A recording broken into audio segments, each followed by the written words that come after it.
Residents of South Central Texas are waking up to a landscape that resembles a war zone rather than the arrival of spring. Between the late hours of Tuesday, March 10th, 2026, and the early morning of Wednesday, March 11th, a series of violent, long-lived supercell thunderstorms tore through the heart of the Lone Star State, unleashing a barrage of giant-class hail that has left thousands of homes damaged, vehicles totaled, and communities in shock. From the rugged canyons of Leakey to the suburban outskirts of San Antonio, the sheer scale of the destruction is being hailed by meteorologists as one of the most significant hail events in recent Texas history. The atmospheric setup began early Tuesday afternoon. A potent dry line, a boundary separating moist air from the Gulf of Mexico and dry air from the west, pushed into central Texas. Combined with extreme instability and powerful wind shear, the conditions were primed for violence, according to the National Weather Service, NWS. By 7 p.m., the first guerrilla hail cells began to explode. In Leakey, the sound was described by residents as a freight train hitting the roof. For over 20 minutes, chunks of ice the size of softballs, 4.0 inches in diameter, and grapefruits, 4.5 inches, plummeted from the sky. "I've lived in the hill country for 40 years, said Marcus Thorne, a local rancher. "I've seen ice before, but never ice that could punch a hole through a metal barn roof like it was made of paper. The sound wasn't a pitter-patter, it was a rhythmic thudding that shook the foundation of the house." The damage reports flowing into emergency dispatch centers paint a grim picture. Massive hail shattered skylights and pulverized nursery greenhouses. Dozens of vehicles parked outdoors had their windshields completely caved in, with some ice stones penetrating through the glass into the dashboards. The volume of hail was so immense that it accumulated several inches deep. Photos from the scene showed streets covered in white, looking more like a midwinter blizzard than a spring evening in Texas. This accumulation led to hail fog, a ghostly mist created as the ice chilled the warm, humid air near the surface. Significant roof damage was reported, with shingles stripped away and solar panels, a growing fixture in Texas homes, shattered into useless shards of glass and silicon. For a hailstone to grow to the size of a grapefruit, it must stay suspended in the freezing upper layers of a thunderstorm for an extended period. This requires an updraft, a column of rising air, moving at speeds exceeding 100 to 120 miles per hour. On Tuesday night, we saw supercells with updrafts so powerful they were essentially vacuuming moisture into the stratosphere, explains Dr. Elena Rodriguez, a senior climatologist. The stones would fall, get caught in the updraft again, and coat themselves in new layers of ice. This cycle repeated until the stones became too heavy for even a 100-mile-per-hour wind to hold. That's when they become terminal velocity missiles. The financial toll of the March 10th to 11th event is expected to be staggering. Early estimates from insurance adjusters suggest the Texas hail siege of 2026 could result in over $1.5 billion in insured losses.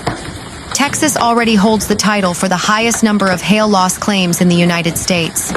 With the rapid population growth in the San Antonio-Austin corridor, there is simply more target for the hail to hit. Dealerships along the I-35 corridor are reporting hundreds of dead stock units, brand new cars with decimated bodies and shattered glass. For farmers in the path of the storm, the timing is devastating. Young crops were shredded, and livestock, particularly sheep and goats in the hill country, were left vulnerable to the falling ice. This event follows a trend of increasing hail severity. Just 2 years ago, in 2024, Texas set a state record with a 7.25-inch hailstone in Vigo Park. While Tuesday's stones didn't break that specific record, the spatial extent, the sheer area covered by giant hail, was much larger. Meteorologists are investigating whether a warming Gulf of Mexico is providing more fuel, latent heat and moisture, for these storms. While hail is a staple of Texas life, the frequency of giant category hail, over 2 inches, appears to be on an upward trajectory.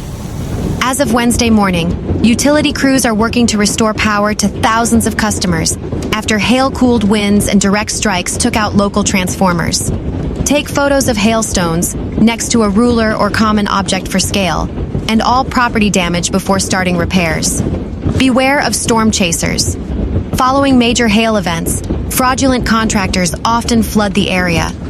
Residents are advised to use local, reputable companies for roof and window repairs. The Show Me State was shown the full, terrifying power of nature on Tuesday night and early Wednesday morning. A violent meteorological eruption, fueled by an atmospheric clash of titans, has left a trail of destruction stretching from the Ozark Plateau to the Mississippi River. As Missourians begin the grim task of surveying the damage on Wednesday, March 11, 2026, the scale of the Great Missouri Ice Siege is becoming clear. With stones recorded at the size of grapefruits, 4.5 inches, and small melons, this event is being analyzed as one of the most concentrated large hail outbreaks in Missouri's recorded history. Missouri sits at a unique geographic crossroads. To the south lies the humid, energy-rich air of the Gulf of Mexico. To the north and west, the cold, dry air masses of the Great Plains and the Rockies. When these two worlds collide over the rolling hills of Missouri, the result is often explosive. The atmospheric setup began early Tuesday afternoon. A potent dry line, a boundary separating moist air from the Gulf and dry air from the west, pushed rapidly into central Missouri. Combined with extreme thermodynamic instability, CAPE values exceeding 3,500 joules per kilogram, and powerful vertical wind shear, the conditions were primed for atmospheric violence, according to the National Weather Service, NWS office in St. Louis. By 6:45 p.m., the first supercell storms began to zip up along the I-44 corridor. These weren't ordinary thunderstorms. They were rotating monsters capable of producing what meteorologists call gorilla hail. In the town of Rolla and surrounding Phelps County, the experience was visceral. Residents described an eerie green hue in the sky, a classic sign of light scattering through immense amounts of ice suspended in the clouds, followed by a deafening silence, and then the onslaught. It sounded like a freight train was literally driving across my roof, said Sarah Miller, a resident of the Ozarks. The thuds were so heavy they shook the pictures off my walls. When I looked out the window during a brief lull, I saw chunks of ice the size of softballs bouncing off the lawn like they were made of rubber. For over 30 minutes, the barrage continued. In Jefferson City, the state capital, the storm targeted the historic downtown area. State-owned vehicles parked near the Capitol building were left with craters in their hoods, and dozens of windows in older Victorian-style homes were shattered instantly. On Tuesday night, radar signatures indicated BWER, bounded weak echo regions, suggesting updrafts so powerful they were essentially vacuuming moisture into the stratosphere. The stones underwent multiple growth cycles, coating themselves in layers of clear and cloudy ice until their weight finally overcame the wind's lift.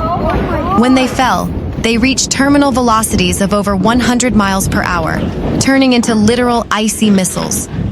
The financial impact on Missouri is expected to be catastrophic. Preliminary assessments from insurance adjusters suggest that the insured losses could rival the most expensive storms in the state's history. Major car dealerships along the St. Louis Auto Row have reported near total losses of their outdoor inventory. We have 400 cars on the lot, and not one of them has an intact windshield or a smooth roof, said one dealership manager. Across the state, an estimated 15,000 homes have suffered some form of roof or siding damage. In rural areas, the hail was so intense, it stripped the bark off trees and dented metal grain silos. For Missouri farmers, the timing is particularly cruel. Early season crops and fruit orchards in the southern part of the state were decimated. Livestock, particularly cattle, were seen huddling under trees, with many reports of injuries caused by the plummeting ice. While Missouri is no stranger to severe weather, the intensity and frequency of these giant hail events are sparking new debates among climatologists. We are seeing a shift where the hail belt seems to be producing more extreme outliers, says Dr. Jonathan Reed, a climate scientist at the University of Missouri. While the total number of storm days might not be increasing significantly, the energy available to those storms, thanks to a warming atmosphere, is allowing them to reach heights and intensities we rarely saw 30 years ago. The Great Missouri Hail Siege of 2026 follows a trend of increasing volatility in the Midwest, forcing insurance companies to rethink premiums and forcing homeowners to look into impact-resistant roofing materials, Class 4 shingles. By Wednesday morning, the sound of chainsaws and the sight of blue tarps had become the new soundtrack and landscape of the state. Utility crews from Ameren, Missouri worked through the night to restore power to the 45,000 customers left in the dark after hail-weighted branches snapped power lines. Emergency management officials are issuing the following guidance. Do not attempt to climb on your roof to inspect damage while it is wet or if you are untrained. Meanwhile, a volatile atmospheric cocktail transformed a quiet spring evening into a landscape of shattered glass, dented steel, and ice-covered highways as a historic hailstorm swept across the Hawkeye State. The day began with an uncharacteristic warmth, with temperatures climbing into the high 60s, a stark contrast to the usual March chill. Meteorologists from the National Weather Service, NWS, had been monitoring a powerful cold front moving in from the Rockies, clashing with moist, unstable air surging north from the Gulf of Mexico. By 6 p.m., the atmosphere unzipped. Supercell thunderstorms, the most dangerous type of storms known for their rotating updrafts, ignited along the boundary. These updrafts were so powerful, estimated at over 100 miles per hour, that they suspended raindrops in the freezing upper layers of the atmosphere for prolonged periods, allowing them to grow into massive, jagged projectiles of ice. The tennis ball terror in West Branch and Iowa City residents of West Branch were among the first to experience the storm's full fury. At approximately 7:15 p.m., the sky turned an eerie shade of bruised purple and green. Within minutes, the sound of rain was replaced by a deafening roar. It sounded like someone was dumping a truckload of gravel onto our roof, but the gravel was the size of tennis balls, said Sarah Jenkins, a local resident whose windshield was obliterated by a 2.75-inch hailstone. Reports from Iowa City confirmed similar sizes, with local car dealerships reporting hundreds of vehicles with golf ball dimple patterns across their hoods. As the storm cell tracked southeast, it intensified. In Louisa County, just before 8 p.m., the NWS received reports of baseball-sized hail. At 3 inches in diameter, these ice stones fall at speeds exceeding 80 miles per hour. The sheer kinetic energy was enough to punch through vinyl siding and shatter heavy-duty skylights. While hail was the primary story, the wind and tornadic activity accompanying the ice caused structural devastation. Near Donnellson, a massive cattle barn was leveled by what officials believe was a brief, rain-wrapped tornado or high-end straight-line winds. The roof just peeled back like a tin can, reported one farmer, who spent the night corralling spooked livestock in the freezing rain. While the planting season is in its infancy, the heavy ice and subsequent flash flooding have caused significant soil erosion and damage to early-season infrastructure. Interstate 80, the state's primary artery, saw multiple accidents as the sudden accumulation of ice made the asphalt as slick as a skating rink. Snowplows were seen clearing hail drifts that reached several inches deep in some ditches. Early estimates from insurance adjusters suggest that the claims for home and auto damage could reach into the hundreds of millions of dollars. Public adjusters are already flooding the region to assist residents with roof inspections. Climate scientists note that while hail is common in Iowa, the frequency of significant hail, larger than 2 inches, occurring so early in the spring is a growing trend. Warmer surface temperatures provide more energy for the storm updrafts, which in turn support heavier ice stones. This isn't just a freak occurrence anymore, says Dr. Elena Rodriguez, a climatologist. The window for severe weather is expanding, and the intensity is ramping up. We are seeing more high-end events like this, where the hail doesn't just sting, it destroys. Governor Kim Reynolds has praised the quick response of local emergency management teams. Our priority is ensuring that those who lost power or suffered structural damage have the resources they need, she stated in a press briefing. The danger, however, is not entirely over. A secondary cold front is trailing the storm system, threatening to turn the remaining standing water into ice. For a state that has just endured a barrage of sky ice, the transition to a deep freeze is a bitter pill to swallow. For now, the people of Iowa are doing what they do best, picking up the pieces, helping their neighbors, and keeping a wary eye on the horizon.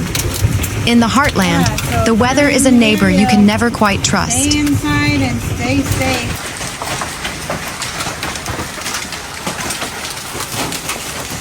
Two tiles.